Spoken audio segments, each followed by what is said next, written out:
Okay, be honest. How many times have you been scrolling through social media and just felt like, "Ugh, I'm missing out? Or like everyone else has it so much more figured out? Yeah, I think that's a pretty common experience these days. With everyone sharing those highlight reels, it's hard not to compare. Totally. And that's why I'm so excited about this deep dive.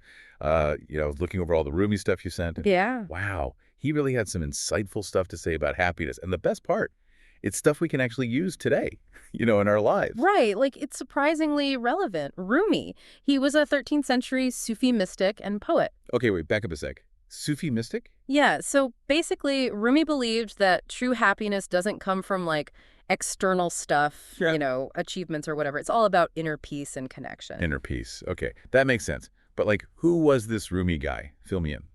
So Rumi was born way back in 1207 in what's now Afghanistan. He became like this super famous figure in Persian literature. Famous for his poetry. Exactly. Yeah. But it wasn't just pretty words. It was all deeply rooted in his spiritual practice, Sufism. Sufism. Okay, break that down for me a little. Think of it like it's a mystical branch of Islam. It's all about like a direct personal experience with the divine. Hmm. So less about rituals and more about like feeling connected to something bigger than yourself. Exactly. Like Yeah. that feeling you get when you're looking at a gorgeous sunset or, I don't know, lost in a piece of music. Okay, yeah, I get that. So Rumi's poetry was like his way of putting those spiritual experiences into words. Yeah, and that's why his work is still so powerful, even centuries later. Yeah. People connect with it on such a deep level. Makes sense. But there's more to the story, right? Yeah. Didn't you say something about a life-changing friendship? Oh, yeah. So Rumi's life took a major turn when he met this wandering mystic named Shams Tabrizi. A wandering mystic. Sounds like my kind of guy. Right. And get this, their connection was so strong, so deep, it completely transformed Rumi's understanding of like love and spirituality. It's what inspired some of his most famous poetry. Wow, a real-life bromance that sparked a spiritual revolution. I love it. Okay, so we've got this incredibly insightful poet, deeply into Sufism. Mm. What did he actually say about happiness, and how is that different from how most of us think about it today? Well, Rumi would probably say that a lot of us are looking for happiness in the wrong places. We Mm. focus on achievements, possessions, what other people think, but we forget about what matters most. Which is? Our own hearts. He believed happiness is an inside job. It's a journey of self-discovery and spiritual awakening. Okay, that makes sense. So less about winning the lottery and more about inner peace. Exactly. And get this, he believed that happiness is all about love. Love, like romantic love. Well, yeah, but not just romantic love. It's a much bigger kind of love. It includes loving ourselves, loving others, and even like love for something divine, something bigger than ourselves. Okay, so loving everyone, that's a tall order, especially these days with everything going on. How do we even do that? That's where the work comes in. Rumi believed that we have to transcend the ego, that voice in your head, the one that's always comparing and judging. Yeah, I know that voice. The inner critic, always ready to bring you down. That's the one. True happiness comes from quieting that voice and instead connecting with a deeper sense of self, a self that's full of love and compassion. So it's about shifting our focus from me, to something larger than ourselves. You got it. But that's not always easy, especially in a world that's constantly telling us to focus on, well, us. But Rumi believed it was the key to true happiness. Okay, I'm seeing the bigger picture here. But I have a feeling there's more to Rumi's teachings than just love and ditching the ego. Or No, are so right. We've only just scratched the surface. I can't wait to dig in. Let's see what other wisdom Rumi has to offer. Okay, so Rumi was all about finding happiness from within and cultivating love. Oh, and quieting that inner critic. Mm. Easier said than done, right? Like, how do we actually do that? Especially with our crazy busy lives. Right, that's the question. But that's what's so cool about Rumi. He actually offers some practical tips, even for us, dealing with 21st century problems. Okay, I'm listening. Give me some Rumi wisdom. I need Well, it. think about how disconnected everyone feels these days. Like, we're always online, but often end up feeling lonely.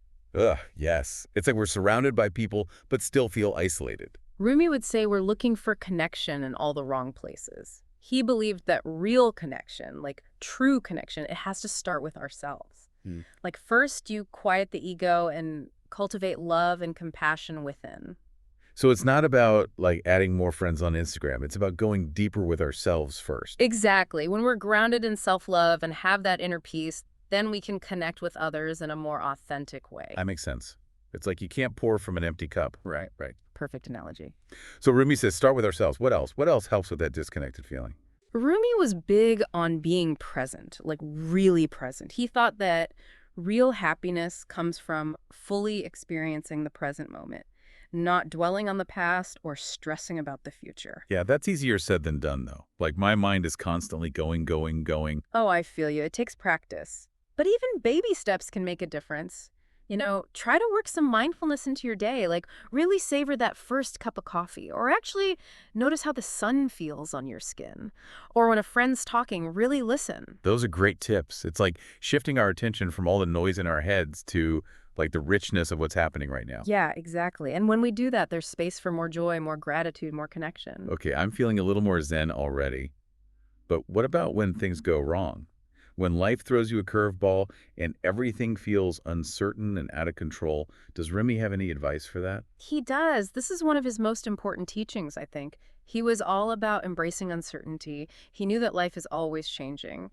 And trying to control everything, well, it just leads to suffering. So what? Just surrender, like give up when things don't go my way. Not give up. No, it's more about accepting what is, letting go of expectations, and trusting that things are unfolding as they should.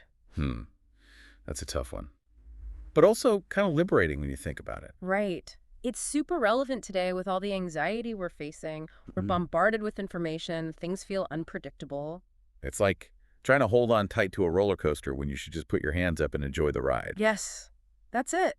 Embracing uncertainty, it doesn't mean being passive. It means being open to possibilities, adapting to changes, and having the courage to trust the journey, even if you don't know where it's leading. That's a powerful concept. But it can be scary to surrender to the unknown. hmm How do you build that trust, especially when everything feels chaotic? That's where connecting to something bigger comes in. Rumi believed we're all part of this divine tapestry. We're all connected, supported by something way wiser and more compassionate than we can imagine. So it's about having faith. Even when things feel like a mess, we're not alone. Exactly. And that faith can make you strong, resilient, even when things are tough. It's amazing, isn't it, how Rumi's ideas are from so long ago, but they still make so much sense today. Right. His wisdom is timeless. He knew that deep down, people don't really change. We still want the same things: connection, meaning, peace, especially when the world feels chaotic. Okay, so we've covered connection, being present, embracing uncertainty, and connecting to something bigger. Anything else we can learn from Rumi to help us, survive modern life? So much good stuff from Rumi. Embracing uncertainty, finding those connections, and remembering there's something bigger than just us. But how do we actually use it all? It's Hmm. easy to get inspired listening to you, but then I go out and, I don't know, someone cuts me off in traffic and suddenly all that Rumi wisdom goes out the window. It happens, I get it. That's why Rumi was so big on practice. It's not like, boom, enlightenment. He was talking about a journey, working on happiness, on inner peace, your whole life. So it's not about reaching some perfect state of like Zen. Yeah. It's about like small changes little by little. Exactly, like building a muscle. The more you practice bringing Rumi's wisdom into your everyday life, the stronger you get. Stronger in love, in compassion, inner peace. Okay, love the analogy. So what are some exercises we can try? Like, give us the Rumi workout routine for a happier life. Happy to. First up, remember how important love and compassion were to Rumi. He said they're essential for happiness, and we can actually cultivate them, through what we do. It's not just about feeling lovey-dovey, it's about putting it into action. Totally. And it doesn't have to be this big, grand thing. Start small. Give a coworker a real compliment. Help your neighbor carry groceries.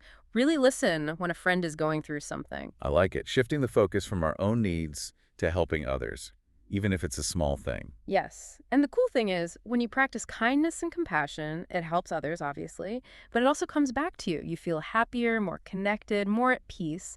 It's like this ripple effect. I'm in. Kindness is on my to-do list. What else can we borrow from Rumi to use in our lives? Think back to what we were saying about quieting the ego, connecting with a deeper self. Rumi was really into practices like meditation, self-reflection. Okay, full disclosure. Meditation kind of freaks me out. My mind never shuts up. I don't think I could ever be one of those, like, Zen masters. No, that's normal. It's not about completely emptying your mind. It's more about noticing your thoughts Yeah. and like watching them without judging yourself. Even a few minutes a day, sitting quietly, focusing on your breath, Or maybe try a guided meditation. It can make such a difference. So it's like hitting pause on all the thoughts, Mm. creating space for peace and like clear thinking. Exactly. And if sitting still isn't your thing, there are other ways to be more self-aware, journaling, spending time in nature, even just doing things you love. All of that can help you connect with that inner wisdom. I like that. Find what works for you and make it a routine. Right. Okay, what about embracing uncertainty?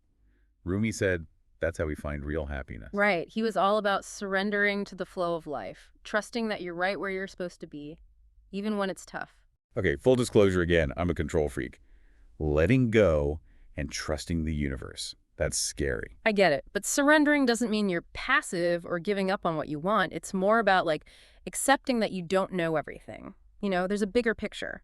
And sometimes those detours, the unexpected stuff, that's what leads to the most amazing things. So you're saying stop trying to micromanage everything. Just trust that something's guiding us, even when it feels messy. You got it. And that trust can be so freeing. You can let go of the anxiety, the worry. You can be open to the adventure of life. Be curious about what's next. Okay, I'm starting to see it. It's like trading in a rigid map for a compass. It points you in the right direction, even if the path isn't always clear. Love that analogy. And finally, remember that Rumi was all about connecting to something larger than ourselves. He believed it's how we find meaning and purpose. How do we actually do that, like in everyday life? Do I need to, join a monastery or spend hours praying? Not unless you want to. Connecting with the divine, or whatever you call it, it's personal. Find what helps you feel awe, wonder, gratitude for the beauty of life. So it could be as simple as, like a sunset, Yeah. or listening to music that moves me, or just being out in nature. Exactly. Anything that makes you feel connected to something bigger than yourself, something that reminds you you're part of this incredible web of being. This has been amazing. Exploring Rumi's ideas, I feel like I have a whole new take on happiness and some actual tools to, handle life's ups and downs. That's great to hear. And remember, this is just the start. Rumi's wisdom is something you can keep coming back to. The more you explore his teachings, the more powerful they become. So to our listener out there, take what you've learned and start experimenting. What's one small thing you can do today to feel a little happier? It's a journey. Enjoy the ride.